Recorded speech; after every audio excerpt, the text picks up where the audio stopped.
నమస్కారం. ఘంటారావానికి స్వాగతం. ముందుగా ప్రధానాంశాలు. వైఎస్ఆర్ జిల్లా కొత్తపల్లిలో డిటోనేటర్ పేలుడులో భర్త మృతి, భార్యకు తీవ్ర గాయాలు, పోలీసుల అదుపులో బాబు అనే వ్యక్తి.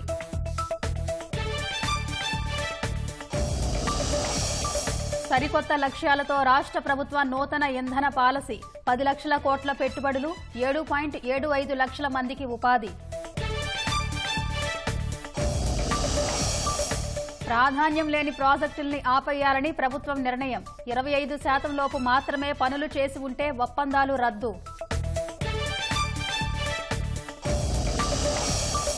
జమిలి ఎన్నికలకు పావులు కదుపుతున్న కేంద్రం, రాజ్యాంగ సవరణతో సహా 3 బిల్లులు తెచ్చేందుకు సన్నాహాలు.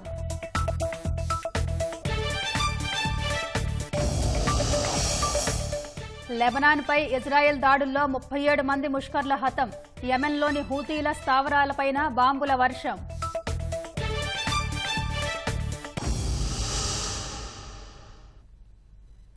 వైఎస్ఆర్ జిల్లా వేముల మండలం కొత్తపల్లిలో డిటోనేటర్లు పేలి వీఆర్ఏ నరసింహులు అనే వ్యక్తి అనుమానాస్పద స్థితిలో మృతి చెందాడు. అర్ధరాత్రి నిద్రిస్తున్న సమయంలో మంచం కింద డిటోనేటర్లు పేల్చడంతో నరసింహులు అక్కడికక్కడే మృతి చెందగా ఆయన భార్య సుబ్బలక్ష్మి తీవ్రంగా గాయపడ్డారు.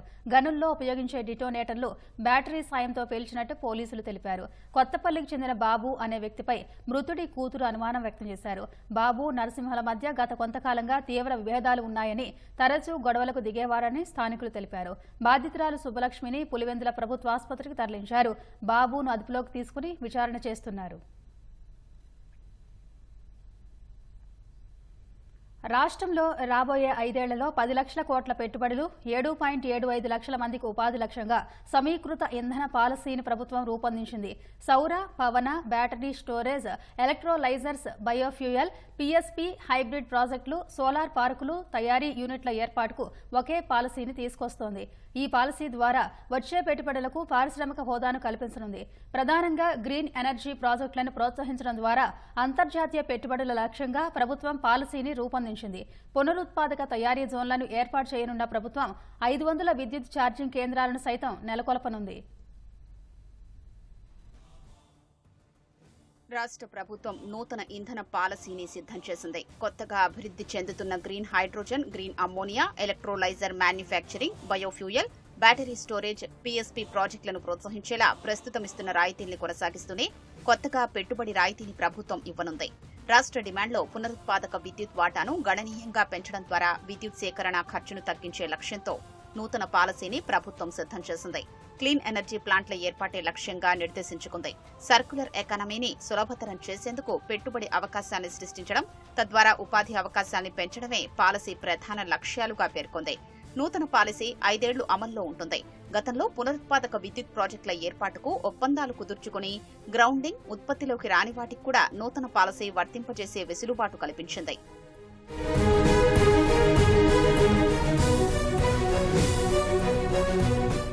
రాష్ట్రంలో విద్యుత్ ప్లాంట్లు ఏర్పాటు చేసిన సంస్థలకు బ్యాంకింగ్ సదుపాయాన్ని ప్రభుత్వం కల్పిస్తోంది.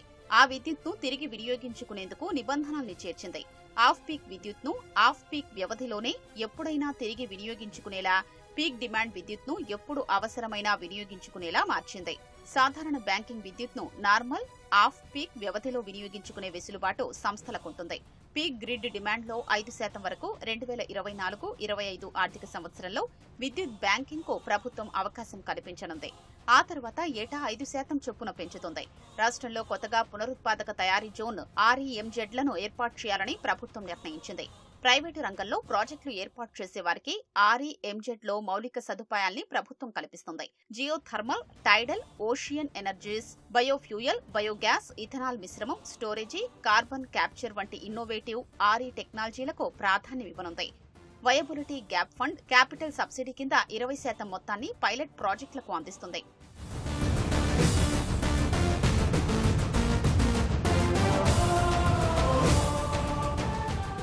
ప్రాజెక్టులకు లీజు విధానంలో భూములు ఇవ్వడంతో పాటు ప్రోత్సాహకాలు సైతం అందించనుంది.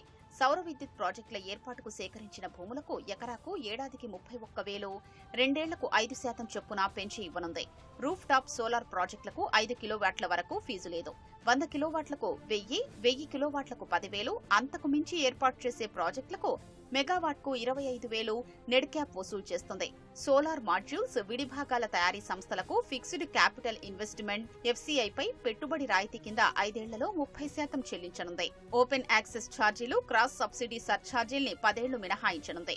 స్టాంపు డ్యూటీ, ఎస్జీఎస్టీకి 5 ఏళ్ల మినహాయింపు, యూనిట్ విద్యుత్కు రూపాయి చొప్పున 10 ఏళ్లు రాయితీ, నీటి సెస్సులో 10 ఏళ్లు 25% రాయితీ ఇవ్వనుంది. పవన విద్యుత్ ప్రాజెక్టులకు ఎఫ్సీఐపై 30% పెట్టుబడి రాయితీ 5 ఏళ్లలో చెల్లించడం, ఓపెన్ యాక్సెస్ ఛార్జీలు, క్రాస్ సబ్సిడీ సర్ఛార్జీలపై 10 ఏళ్లు మినహాయింపిస్తుంది. ల్యాండ్ కన్వర్షన్ పై స్టాంపు డ్యూటీ మినహాయింపుతో పాటు ఎస్జీఎస్టీ 5 ఏళ్ల మినహాయింపు కల్పించనుంది. విండ్ టర్బైన్ మ్యానుఫ్యాక్చరింగ్ ప్రాజెక్టులకు, విండ్ సోలార్ హైబ్రిడ్ ప్రాజెక్టులు, మినీ హైడల్ ప్రాజెక్టులకు ఇదే తరహా ప్రోత్సాహకాల్ని పాలసీలో పొందుపర్చినట్టు తెలుస్తోంది. గ్రీన్ హైడ్రోజన్ డెరివేటివ్స్ ప్రాజెక్టులకు, ప్లాంటు, పరికరాలపై 30% పెట్టుబడి రాయితీ 5 ఏళ్లలో చెల్లిస్తుంది. మొదటగా ఏర్పాటు చేసే 10 ప్లాంట్లు లేదా 1.5 ఏడాదికి మిలియన్ టన్నుల ఉత్పత్తి సామర్థ్యం వరకే సబ్సిడీ అందిస్తుంది. ఇతర ప్రోత్సాహకాల్ని యథావిధిగా అందించనుంది. గ్రీన్ హైడ్రోజన్, గ్రీన్ అమ్మోనియా ప్రాజెక్టులకు 30% పెట్టుబడి రాయితీ, నిర్లవణీకరణ ప్రాజెక్టులకు ఎఫ్సీఐపై పెట్టుబడి రాయితీ 20%, గ్రీన్ హైడ్రోజన్ హబ్లలో మౌలిక సదుపాయాలకు కేంద్రం ఇచ్చే సబ్సిడీతో పాటు ప్రాజెక్టు వ్యయంపై 25% 5 ఏళ్లలో రాష్ట్ర ప్రభుత్వం అందిస్తుంది. పీఎస్పీలకు లీజు విధానంలో కేటాయించే భూముల్ని ఎకరాకు 31,000 చొప్పున 46 ఏళ్లకు భూముల్ని ప్రభుత్వం కేటాయిస్తుంది. లీజు మొత్తాన్ని ప్రతి 2 ఏళ్లకు 5% పెంచుతుంది. ప్రాజెక్టు నుంచి ఉత్పత్తి చేసే విద్యుత్లో 30% రాష్ట్ర అవసరాల కోసం వినియోగించుకునే అవకాశం కల్పించింది. టారిఫ్ను ఏపీఈఆర్సీ నిర్ణయిస్తుంది.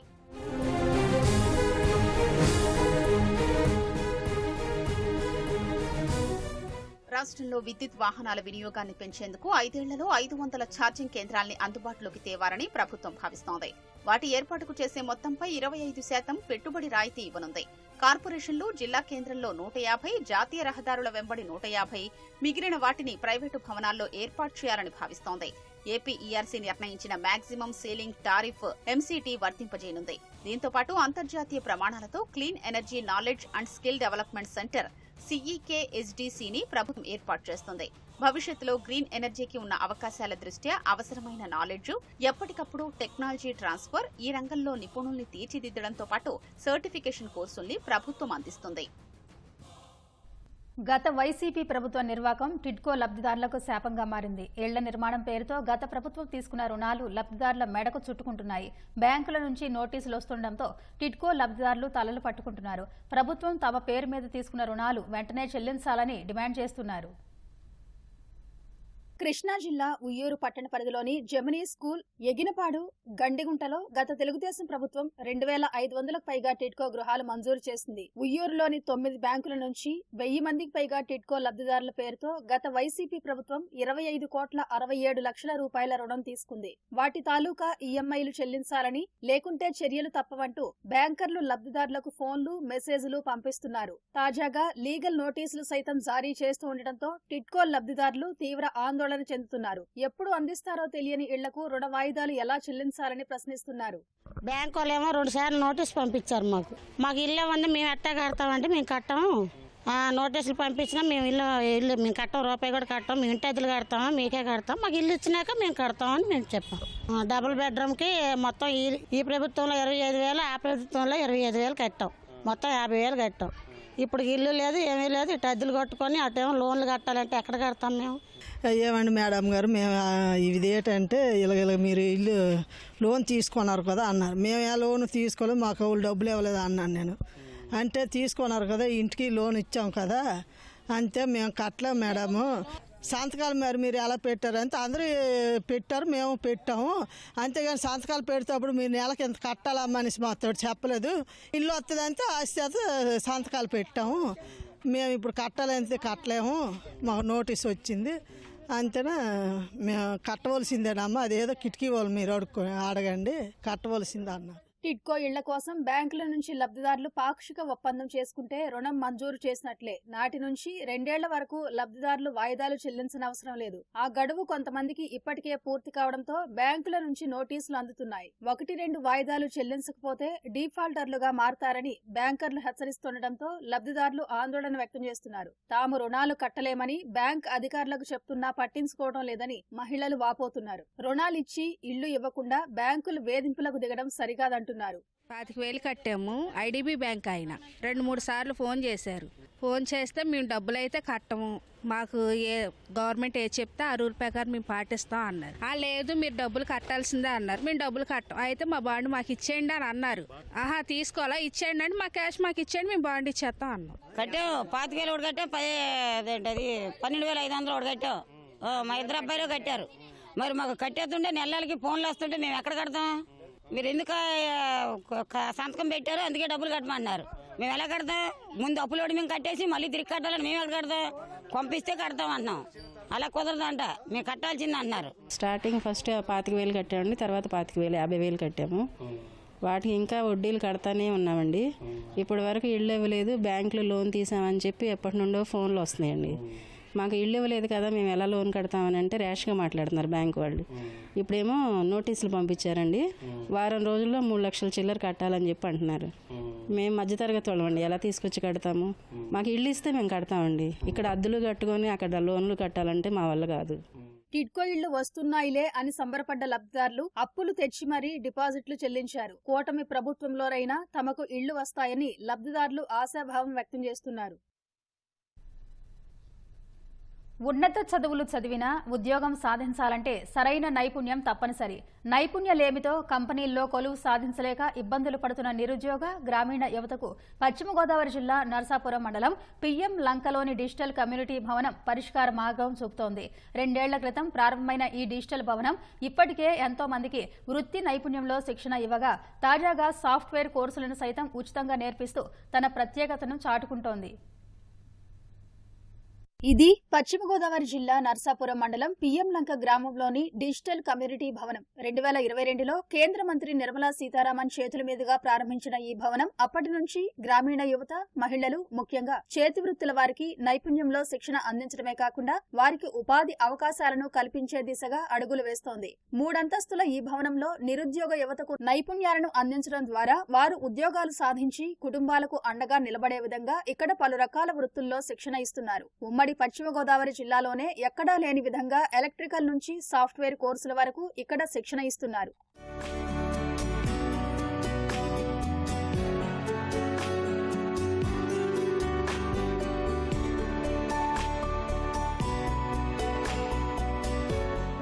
ప్రతి కోర్సులోనూ 30 మందిని తీసుకుని నెల నుంచి 3 నెలల పాటు శిక్షణ ఇస్తారు. శిక్షణ కాలంలో వసతి, భోజన సదుపాయాలను ఉచితంగా అందిస్తున్నారు. శిక్షణ అనంతరం వారి నైపుణ్యాల ఆధారంగా వివిధ కంపెనీల ప్రతినిధులతో మాట్లాడి వారికి ఉపాధి అవకాశాలు అందించేందుకు కృషి చేస్తున్నారు. నేషనల్ అకాడమీ ఆఫ్ కన్స్ట్రక్షన్ సంస్థ ఎలక్ట్రికల్ కోర్సులో శిక్షణ ఇస్తుండగా ఇందుకు అయ్యే ఖర్చును రాష్ట్ర నైపుణ్యాభివృద్ధి సంస్థ ఆధ్వర్యంలో కేంద్ర ప్రభుత్వం భరిస్తోంది. నేను బీటెక్ కంప్లీట్ చేశాను. బీటెక్ కంప్లీట్ చేసిన తర్వాత కోర్సులు ఏ జాబ్కి వెళ్ళినా ఎక్కడికైనా వెళ్దామన్నా కూడా కోర్సులు రావాలంటున్నారు. దీంతో నేను కనుక్కొని తెలుసుకున్నది ఏంటంటే ఇక్కడ కోర్సులు నేర్పుతున్నారని తెలుసుకున్నాను. యూజర్ ఇంటర్ఫేస్ నేర్చుకుందామని దీనికి బయట చాలా డిమాండ్ ఉన్నది. దీని ద్వారా నాకు ఏంటంటే వెబ్ డెవలప్మెంట్కి వెళ్దామని చెప్పేసి అని అనుకుంటున్నాను. అలాగే క్యాంపస్ ఇంటర్వ్యూలు కూడా ఎక్కువ వస్తున్నాయి. ఇక్కడ నేర్చుకుని బయటికి వెళ్ళి సాధించాలనుకుంటున్నాం. ఇక్కడ నో ఫీజు తీసుకోరు, హాస్టల్ సదుపాయం ఉంది. అంతేకాకుండా ఇది ఫుడ్ ఫెసిలిటీస్ కూడా ఉంటాయి. 2 months 3 months అలాగా ఈ కోచింగ్ ఉంటుంది. అంతేకాకుండా ఇందులో క్యాంపస్ ఇంటర్వ్యూస్ కూడా ఇక్కడే ప్రొవైడ్ చేస్తున్నారు. ఎక్స్పీరియన్స్ ఉన్న ఫ్యాకల్టీసే చెప్తున్నారు. 2 సర్టిఫికేట్స్ ఇస్తారు. ఒకటి ప్రైవేట్ సర్టిఫికేట్ వస్తుంది, తర్వాత ఎగ్జామ్ రాస్తే గవర్నమెంట్ సర్టిఫికేట్ వస్తుంది. Web developer course, users interface, అందులో HTML, CSS, Java script, bootstrap అలాంటి చాలానే ప్రోగ్రామ్స్, కోడింగ్, అంతేకాకుండా కోడింగ్ కూడా నేర్పిస్తున్నారు. డిగ్రీ, బీటెక్, MBA, MCA లాంటి ఉన్నత చదువులు చదివి కూడా ఉద్యోగాలు రాక ఖాళీగా ఉన్న యువతకు సైతం ఈ కేంద్రం ఉద్యోగ అవకాశాలు అందిపుచ్చుకునే సామర్థ్యాన్ని అందిస్తోంది. డిగ్రీ పూర్తి చేసిన యువతకు పలు సాఫ్ట్వేర్ కోర్సులను ఉచితంగానే అందిస్తూ వారి నైపుణ్యాలకు పదును పెట్టుకునేలా దోహదం చేస్తోంది. సాఫ్ట్వేర్ కోర్సుల్లో ముఖ్యంగా application developer, web designing, coding వంటి వాటితో పాటు PM విశ్వకర్మ యోజన కింద చేతి వృత్తుల వారికి కూడా నైపుణ్య శిక్షణ అందిస్తోంది. శిక్షణ అనంతరం ఉచితంగా టూల్ కిట్ తో పాటు ₹1,00,000 వరకు ఎలాంటి హామీ అవసరం లేకుండానే రుణం అందిస్తోంది. నేను ఫస్ట్గా ఆఫ్ ఆల్ సెలెక్ట్ చేసుకుంది అప్లికేషన్ డెవలప్మెంట్. అందులో ఫస్ట్గా మాకు యూఏ నేర్పిస్తున్నారు. అందులో ఫైవ్ డిఫరెంట్ టైప్ కోర్సెస్ నేర్పిస్తారు. HTML, CSS, bootstrap, JavaScript and Photoshop, angular కూడా నేర్పిస్తారు. ఇవన్నీ నాకు ఎట్లా ఉపయోగపడతాయి అంటే ఒక వెబ్సైట్ని ఎలా క్రియేట్ చేయాలి, ఒక వెబ్ డిజైనింగ్ ఎలా చేయాలనేది నాకు తెలుస్తుంది. అది నాకు నేర్పిస్తే ఇక్కడ ఇన్ కేస్ ఇక్కడ నా జాబ్ వస్తే ఓకే, లేకపోతే రాకపోయినా సరే నేను బయటికి వెళ్ళి సొంతంగా క్రాక్ చేసుకోవాలని నమ్మకం నాకు ఇస్తారు వీళ్ళు. అన్ఎంప్లాయిడ్ యూత్కి ఉపాధి కల్పించడమే ముఖ్య ఉద్దేశంగా సెంట్రల్ గవర్నమెంట్ ద్వారా CDEP అనే సంస్థ ద్వారా మనకి ఈ ట్రైనింగ్లు ఇవ్వడం జరుగుతుంది. సుమారుగా 70,000 రూపాయల వరకు ఒక ట్రైనీకి ఖర్చు పెట్టి అవన్నీ బాధ్యత గల పౌరుడిగా తయారు చేసి ఉద్యోగ అవకాశాలు కల్పించడమే దీని యొక్క ముఖ్య ఉద్దేశం. దీనికి నేషనల్ అకాడమీ ఆఫ్ కన్స్ట్రక్షన్ ద్వారా ఈ శిక్షణ సంస్థ గవర్నమెంట్ ఆర్గనైజేషన్ కాబట్టి ఎక్కడ అవకతవకలు లేకుండా శిక్షణ కాలంలో ఏ విధమైన ఇబ్బందులు లేకుండా స్మూత్గా రన్ చేయడం ఈ సంస్థ యొక్క ముఖ్య ఉద్దేశం. ఇప్పటి వరకు ఇక్కడ దాదాపు 1,500 మందికి పైగా వివిధ కోర్సులు, వృత్తి నైపుణ్యాల్లో శిక్షణ పూర్తి చేసుకున్నారు. వారిలో పలువురు విదేశాల్లోనూ ఉద్యోగాలు చేస్తున్నారు. రాష్ట్రంలో ప్రస్తుతం నిర్మాణంలో ఉన్న అన్ని ప్రాజెక్టుల పనులను ముందుకు తీసుకువెళ్లడం సాధ్యం కాదని ప్రభుత్వం ఒక నిశ్చితాభిప్రాయానికి వచ్చింది. ప్రస్తుతం త్వరగా పూర్తి చేయడానికి వీలున్న ప్రాజెక్టులను మాత్రమే చేపట్టి పనులు పూర్తి చేయనుంది. 2024 ఏప్రిల్ 1 కంటే ముందు పాలన ఆమోదం పొంది ఇప్పటికీ పనులు ప్రారంభించని ప్రాజెక్టులన్నింటినీ రద్దు చేయాలని నిర్ణయించింది. అలాగే 25% లోపు మాత్రమే పనులు పూర్తయిన వాటిని రద్దు చేయనుంది. అలాంటి పనులను అక్టోబర్ 31లోగా గుర్తించి ఆ ఒప్పందాలను అధికారులు రద్దు చేసుకోవాల్సి ఉంటుందని ఆదేశించింది. ఈ ప్రక్రియ పూర్తయిన తర్వాతే ప్రభుత్వం బిల్లులు చెల్లిస్తుందని ఆర్థిక శాఖ ముఖ్య కార్యదర్శి పీయూష్ కుమార్ అన్ని ప్రభుత్వ శాఖలకు ఉత్తర్వులు పంపారు. ఇందులో నాబార్డ్, కేంద్ర ప్రాయోజిత పథకాలు, విదేశీ ఆర్థిక సాయంతో చేపట్టే ప్రాజెక్టులను మినహాయించారు. వైసీపీ ప్రభుత్వ హయాంలో వివిధ ప్రాజెక్టులకు 39,000 కోట్ల రూపాయల నిధులను చెల్లించకపోవడంతో గుత్తేదారులు పనులు నిలిపివేసి వెళ్లిపోయారు. ఫలితంగా రాష్ట్రంలో ప్రాజెక్టుల నిర్మాణాన్ని గాడిన పెట్టడం ఇప్పుడు శక్తికి మించిన భారంగా మారింది. ముంబై నటి వేధింపుల కేసులో తాజాగా మరో ట్విస్ట్ వెలుగులోకి వచ్చింది. నాటి ప్రభుత్వ పెద్దల మెప్పు కోసం హీరోయిన్పై బోగస్ పత్రం ఆధారంగా తప్పుడు కేసు పెట్టిన పోలీసులు ఈ వ్యవహారంలో మరో తప్పుడు కేసును కూడా నమోదు చేశారు. అప్పటి విజయవాడ సిపి కాంతిరాణ, డీసీపీ విశాల్ గున్నీల అరాచకానికి పరాకాష్ఠగా ఇది నిలిచింది. ఈ ఏడాది ఫిబ్రవరి 10వ తేదీ నుంచి 14 వరకు కోర్టు ముంబై నటి, ఆమె తల్లిదండ్రులను పోలీస్ కస్టడీకి అనుమతించింది. 5 రోజుల పాటు వీరిని విజయవాడలోని పోలీస్ కమాండ్ కంట్రోల్ కేంద్రంలో విచారణ చేశారు. ఈ సందర్భంగా ఆమె ఉపయోగించే ఐఫోన్లను తెరిచేందుకు పోలీసులు విశ్వ ప్రయత్నం చేశారు. అప్పటి నిఘా విభాగాధిపతి సీతారామాంజనేయులు ఇంటెలిజెన్స్ కార్యాలయానికి తీసుకెళ్లి అక్కడ హ్యాకర్ ద్వారా తెరిపించేందుకు ప్రయత్నించి విఫలమయ్యారు. ఈ నేపథ్యంలో పోలీస్ కస్టడీలో ఆమెతో ఐఫోన్లను తెరిపించేందుకు PSR ఆదేశాల మేరకు కాంతిరాణ, విశాల్ గున్ని తీవ్రంగా ప్రయత్నించినా ఆమె అంగీకరించలేదు. ఢిల్లీలో ఉన్న నటి సన్నిహితుడు అమిత్ కుమార్ సింగ్ను విజయవాడ తీసుకొస్తే ఆమె కంగారులో ఫోన్ల లాక్ ఓపెన్ చేస్తుందని కాంతిరాణ, విశాల్ గున్నీలకు వైసీపీ నేత విద్యాసాగర్ సలహా ఇచ్చాడు. ఆ సలహాతో కాంతిరాణ ఫిబ్రవరి 10న పటమట పోలీస్ స్టేషన్ పరిధిలో ఓ స్పా సెంటర్పై పోలీసులతో దాడి చేయించి ఈశాన్య రాష్ట్రానికి చెందిన ఓ మహిళను అరెస్టు చేశారు. ఆమెను ఈ కేసులో A1గా చేర్చి కేసు నమోదు చేశారు. A2గా నటికి సన్నిహితుడైన అమిత్ కుమార్ సింగ్ను చేర్చారు. అతను ఢిల్లీ నుంచి ఇక్కడకు మహిళను సరఫరా చేస్తున్నారని అభియోగాలు నమోదు చేశారు. తప్పుడు కేసును అడ్డుపెట్టుకుని అమిత్ను అరెస్టు చేసేందుకు ఆగ మేఘాలపై 4 సభ్యులతో కూడిన బృందం ఏర్పాటు, వారి విమానంలో ఢిల్లీకి వెళ్లేందుకు సిపి కార్యాలయం నుంచే టికెట్లను బుక్ చేయడం చకచకా జరిగిపోయాయి. ఢిల్లీకి వెళ్లిన విజయవాడ పోలీసులకు అక్కడ అమిత్ జాడ దొరకలేదు. చివరకు ఖాళీ చేతులతో తిరిగొచ్చారు. ఈలోగా నటికి, ఆమె తల్లిదండ్రులకి పోలీస్ కస్టడీ ముగిసింది. దీంతో ఆమె ఫోన్లను తెరిపించేందుకు చేసిన ప్రయత్నాలు విఫలమయ్యాయి. దసరా ఉత్సవాలకు ఇంద్రకీలాద్రి ముస్తాబవుతోంది. నవరాత్రుల్లో ఎటువంటి అవాంఛనీయ సంఘటనలు జరగకుండా 5,000 మంది పోలీస్ సిబ్బందితో పటిష్ట బందోబస్తు ఏర్పాటు చేస్తున్నారు. మూలా నక్షత్రం, దసరా పండుగ రోజున అధిక సంఖ్యలో భక్తులు తరలిరానుండటంతో ప్రత్యేక చర్యలు తీసుకుంటామని సిపి తెలిపారు. వీవీఐపీల దర్శనాలకు ప్రత్యేక యాప్ తయారు చేశామని, ప్రభుత్వం నుంచి అనుమతి రాగానే అమలు చేస్తామని తెలిపారు. సామాన్య భక్తులకు అమ్మవారి దర్శనం కల్పించడమే తమ లక్ష్యమని చెబుతున్న విజయవాడ సిపి రాజశేఖర్ బాబుతో మా ప్రతినిధి జయప్రకాష్ ముఖాముఖి. దేవీ నవరాత్రులకు ఇంద్రకీలాద్రి సిద్ధమవుతూ ఉంది. దీంట్లో భాగంగానే పటిష్ట బందోబస్తు ఏర్పాటు చేసేందుకు కమిషనర్ కూడా సిద్ధమవుతున్నారు. భారీ బందోబస్తు ఏర్పాటు చేస్తామంటున్నారు. అసలు ఏ విధంగా చేస్తారు, ప్రజలకి అసౌకర్యం రాకుండా ఏ విధంగా నిర్వహిస్తారు అని తెలిపేందుకు మనతోటి విజయవాడ సిపి రాజశేఖర్ బాబు ఉన్నారు. వారిని అడిగి పూర్తి వివరాలు తెలుసుకుందాం. చెప్పండి సార్, ఎంతమంది సిబ్బందితోటి బందోబస్తు ఏర్పాటు చేస్తున్నారు, ఏ విధంగా ఏర్పాటు? ఈసారి అరౌండ్ 4,500 పోలీస్ పర్సనల్తో భారీ ఎత్తున ఏర్పాటు చేస్తున్నాం. అందులో 2,500 మంది ఫోర్స్ వచ్చేసి లా అండ్ ఆర్డర్ బందోబస్తుకి, అదేవిధంగా ఒక 27 ప్లటూన్స్ ఆఫ్ ఫోర్స్ కూడా ఉంటుంది. అపార్ట్ ఫ్రమ్ దట్ ఒక 800 మంది ట్రాఫిక్ డ్యూటీస్ నిమిత్తం 800 మంది విధులకి రాబోతున్నారు.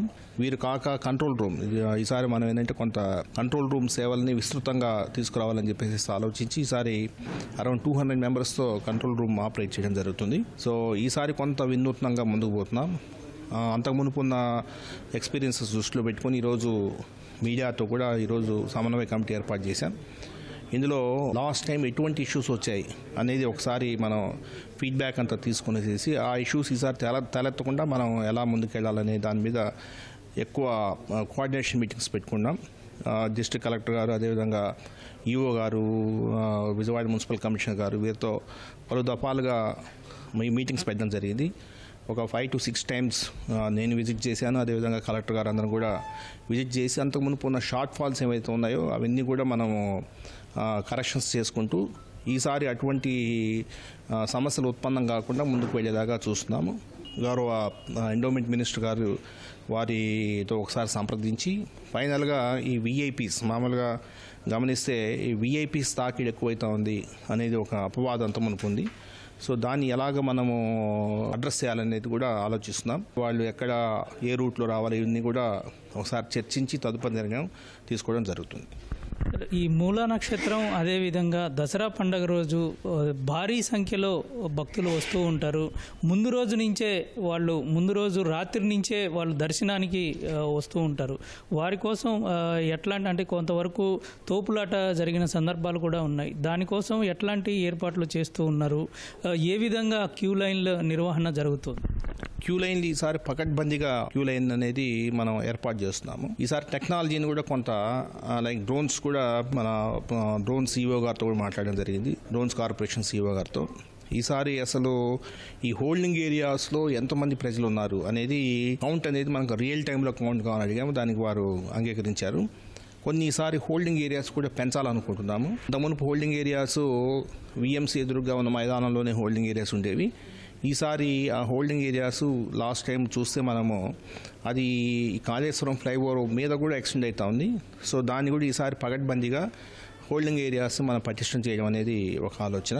ఈ అస్త్రం సాఫ్ట్వేర్ని కూడా ఉపయోగించి బస్ స్టాండ్ నుంచి కావచ్చు, రైల్వే స్టేషన్ నుంచి కావచ్చు ఎంత క్రౌడ్ లోపలికి వస్తుందన్న విషయాన్ని కూడా కొంత టెక్నాలజికల్గా కొన్ని ఇన్పుట్స్ తీసుకొని దాని ప్రకారం ముందుకు పోవాలని ఆలోచనతో ఉన్నాము. సీసీ కెమెరాస్ కూడా ఈసారి కొన్ని ఎగ్జిట్ పాయింట్స్లో సీసీ కెమెరాస్ ఏర్పాటు చేయడం, ఇటువంటి కొన్ని మెజర్స్ తీసుకొని అంత మునుపు భక్తులకు ఎటువంటి అసౌకర్యం జరిగిందో అవి జరగకుండా చూసే విధంగా ప్రయత్నాలు చేస్తున్నాం. ప్రధానంగా ట్రాఫిక్ కూడా చాలా ఇబ్బందికరంగా మారుతూ ఉంటుంది. నగరవాసులు వెళ్ళాలంటే సరౌండింగ్స్ అంతా నిలిపివేసే పరిస్థితి ఉంటుంది. అదేవిధంగా దర్శనానికి వచ్చేవాళ్ళు నలుదిక్కుల నుంచి వస్తూ ఉంటారు. వాళ్ళ కోసం ఏ విధంగా పార్కింగ్ సౌకర్యము, వాహనాల రాకపోకల్ని మీరు ఏర్పాటు చేస్తారు? ఈసారి పార్కింగ్ ప్లేస్ అంతా కూడా ముందే ఐడెంటిఫై చేయడం జరిగింది. అదేవిధంగా పార్కింగ్ ప్లేసెస్ కూడా ఇప్పుడు చక్కగా ఉండేటట్లు ఏర్పాట్లు ఆల్రెడీ స్టార్ట్ చేశారు. చాలా భారీ మొత్తంలో సైనేజ్ పెట్టున్నాము. భక్తులు ఎవరు వచ్చినా కూడా ఎటు వెళ్ళాలా, ఎక్కడ పార్క్ చేయాలా, దర్శనానికి ఎటు వెళ్ళాలా అనే విధంగా వారికి సెల్ఫ్ ఎక్స్ప్లెనేటరీగా ఉండే విధంగా సైనేజెస్ కూడా తయారు చేస్తున్నాము. పార్కింగ్ ప్లేసెస్ కూడా కొత్త పార్కింగ్ ప్లేసెస్ ఈసారి కొన్ని ఐడెంటిఫై చేయడం జరిగింది. ఎటువంటి ఇబ్బందులు లేకుండా చర్యలు తీసుకుంటాం. ప్రధానంగా భక్తులకి దర్శనం అనేదే బాగా ఇబ్బంది కలుగుతుందని గతంలో చాలాసార్లు వచ్చాయి. అంటే కొంతమంది వివిఐపీలు ఒకటైతే ఇంకొంతమంది డిపార్ట్మెంట్, అన్ని రకాల డిపార్ట్మెంట్లకు సంబంధించి కూడా వెళ్తూ ఉన్నారు. దాంతో మాకు గంటల సమయం పడుతుంది అనేటువంటి ఆరోపణలు ఉన్నాయి. కొంతమంది కింద నుంచి వినాయకుడి టెంపుల్ నుంచి పైదాకా క్యూలో వచ్చి వాళ్ళు చాలా ఇబ్బంది పడిన పరిస్థితులు ఉన్నాయి. దీనికోసం ఎట్లాంటి చర్యలు తీసుకుంటారు? సామాన్య భక్తులకే మంచి దర్శనం జరగాలి, ఎటువంటి అసౌకర్యం కలగకూడదు అన్న దీంతోనే వెళ్తున్నాము. వివిఐపీస్ని ఎలా రెగ్యులేట్ చేయాలనే దాని మీద కూడా విస్తృతంగా దాని మీద డిస్కస్ చేస్తున్నాము. కొన్ని ఇంటర్వెన్షన్స్ చేస్తున్నాం. ఖచ్చితంగా ఈసారి సత్ఫలితాలు ఇస్తారని మేము అనుకుంటాం. ఎందుకంటే ఈసారి కొంత వివిఐపీ పాసెస్ ఏమన్నా మనం ఇవ్వచ్చా అనే దాని మీద కూడా ఆలోచిస్తున్నాము. అదేవిధంగా కొంత వీరిని ఎలా తగ్గించాలి, సో వీళ్ళని ఎలా స్టాగర్ చేయాలి, ఇవన్నీ కూడా ఆలోచిస్తున్నాము. ఖచ్చితంగా ఈసారి అంత మునుపు మాదిరి కాకుండా కొంత భక్తులకి అసౌకర్యం కలగకుండా అన్ని జాగ్రత్తలు తీసుకుంటాం. ఈసారి నవరాత్రులకు ఎటువంటి అసౌకర్యం కలగకుండా భక్తులకు మంచి దర్శనం అందే విధంగా అన్ని రకాల చర్యలు తీసుకుంటామని సిపి రాజశేఖర్ చెబుతూ ఉన్నారు. కెమెరామెన్ కోటితో జయప్రకాష్, ఈటీవీ న్యూస్, విజయవాడ. జమిలీ ఎన్నికల అమలుకు కేంద్రం కీలక పావులు కదుపుతోంది. దేశవ్యాప్తంగా ఒకేసారి ఎన్నికల నిర్వహణకు అవసరమైన 3 బిల్లులను చట్టసభల్లో ప్రవేశపెట్టనున్నట్టు తెలుస్తోంది. వాటిలో 2 రాజ్యాంగ సవరణకు సంబంధించినవిగా సమాచారం. లోక్సభ, అసెంబ్లీ, స్థానిక సంస్థల ఎన్నికలను ఒక క్రమ పద్ధతిలో నిర్వహించేందుకు ఒక రాజ్యాంగ సవరణ బిల్లును రూపొందించారు. ఆ బిల్లు ఆమోదానికి కనీసం 50% రాష్ట్రాల అంగీకారం అవసరం కానుంది. ఒకే దేశం ఒకే ఎన్నిక నినాదంపై గట్టిగా నిలబడిన కేంద్రం జమిలీ ఎన్నికల నిర్వహణకు మాజీ రాష్ట్రపతి రామ్నాథ్ కోవింద్ నేతృత్వంలోని ఉన్నత స్థాయి కమిటీ సిఫారసులను ఈ నెల ప్రారంభంలో ఆమోదించింది. కమిటీ సిఫారసు మేరకు రాజ్యాంగంలోని 82A, 83 ఆర్టికళ్ల సవరణకు మరో బిల్లును రూపొందించినట్టు సంబంధిత వర్గాలు తెలిపాయి. అదే సమయంలో శాసనసభల రద్దు, ఏకకాల ఎన్నికలు అనే పదాన్ని చొప్పించేందుకు ఆర్టికల్ 327 సవరణకు సంబంధించిన నిబంధనలు ఆ బిల్లులో ఉన్నట్టు తెలుస్తోంది. దీనికి 50% రాష్ట్రాల ఆమోదం అవసరం లేదని సిఫారసులో పేర్కొన్నట్టు సంబంధిత వర్గాలు తెలిపాయి. లెబనాన్పై ఇజ్రాయెల్ దాడుల తీవ్రత పెరిగింది. తాజా దాడుల్లో డజన్ల సంఖ్యలో ప్రజలు, హెజ్బొల్లా సభ్యులు మృత్యువాత పడ్డారు. సిడోన్, బాల్బెక్, హెర్బెల్ ప్రాంతాల్లో దాడులు జరిగాయి. యెమెన్లోని హూతీ తిరుగుబాటుదారులు లక్ష్యంగా ఐడీఎఫ్ జరిపిన బాంబు దాడుల్లో పవర్ ప్లాంట్లు, ఓడరేవులు ధ్వంసమయ్యాయి. మరోవైపు ఇజ్రాయెల్ దాడులు మరింత తీవ్రమైన నేపథ్యంలో మధ్యప్రాచ్యంలో పూర్తిస్థాయి యుద్ధాన్ని తప్పక ఆపవచ్చని బైడెన్ తెలిపారు. లెబనాన్ రాజధాని బీరూట్లో ఇజ్రాయెల్ దాడుల తీవ్రత కొనసాగుతోంది. ఆదివారం జరిపిన వైమానిక దాడుల్లో అనేక మంది మృత్యువాత పడ్డారు. సిడోన్ సిటీలో 24 మంది ప్రాణాలు కోల్పోయారు. బాల్బెక్, హెర్మెల్ ఉత్తర ప్రావిన్స్ లో ఐడీఎఫ్ బాంబు దాడిలో మరో 21 మంది మరణించారు. 47 మంది గాయపడ్డారు. పౌర నివాసాలే లక్ష్యంగా ఇజ్రాయెల్ సేనలు దాడులు చేసినట్లు తెలుస్తోంది. మృతుల సంఖ్య పెరిగే ప్రమాదమున్నట్లు సమాచారం. ఈ దాడుల్లో హెజ్బొల్లా కమాండ్ స్ట్రక్చర్ ధ్వంసమైనట్లు తెలుస్తోంది. తాజాగా జరిపిన దాడుల్లో Hezbollah central council deputy head Nabil Qaouk మరణించారు. వారం వ్యవధిలో ఇజ్రాయెల్ జరిపిన దాడుల్లో హతమైన హెజ్బొల్లా సీనియర్ నాయకుల్లో ఆయన 7వ వ్యక్తి అని తెలుస్తోంది. హెజ్బొల్లా కూడా ఇజ్రాయెల్పై పెద్ద ఎత్తున ప్రతీకార దాడులు చేస్తోంది. అయితే ఇజ్రాయెల్ గగనతల రక్షణ వ్యవస్థ హెజ్బొల్లా రాకెట్ దాడుల్ని అడ్డుకుంది. యెమెన్లో హూతీ రెబెల్స్ స్థావరాలపైన ఇజ్రాయెల్ యుద్ధ విమానాలు, డ్రోన్లు విరుచుకుపడ్డాయి. హుడైడా నగరంలో 2 పవర్ ప్లాంట్లు, రాస్ ఇస్సా సీపోర్ట్ సౌకర్యాలపై జరిపిన దాడుల్లో 4 మరణించారు. 33 మంది గాయపడ్డారు. అంతకుముందే ఓడరేవుల్లో చమురు నిల్వల్ని ఖాళీ చేయడంతో భారీ ప్రాణ, ఆస్తి నష్టం తప్పినట్లు హూతీలు తెలిపారు. ఎర్ర సముద్రంలో రవాణా మార్గాలపై దాడుల్ని ఏమాత్రం ఆపేది లేదని ప్రకటించారు. కాగా నెతన్యాహు మంత్రివర్గంలో మాజీ ప్రత్యర్థి గిడియాన్ సార్ను నియమించారు. ఫలితంగా నెతన్యాహు సంకీర్ణ ప్రభుత్వం బలపడినట్లయింది. పశ్చిమాసియా ఉద్రిక్తతలపై అమెరికా అధ్యక్షుడు జో బైడెన్ స్పందించారు. ఇజ్రాయెల్ ప్రధాని నెతన్యాహుతో మాట్లాడనున్నట్లు చెప్పారు. మధ్యప్రాచ్యంలో పూర్తిగా యుద్ధాన్ని నివారించవచ్చని నమ్ముతున్నట్లు తెలిపారు. అయితే నెతన్యాహుతో ఎప్పుడు మాట్లాడేది బైడెన్ వెల్లడించలేదు. లెబనాన్పై ఇజ్రాయెల్ ఆదివారం జరిపిన దాడుల్లో డజన్ల సంఖ్యలో పౌరులు మరణించిన నేపథ్యంలో బైడెన్ ఈ వ్యాఖ్యలు చేశారు.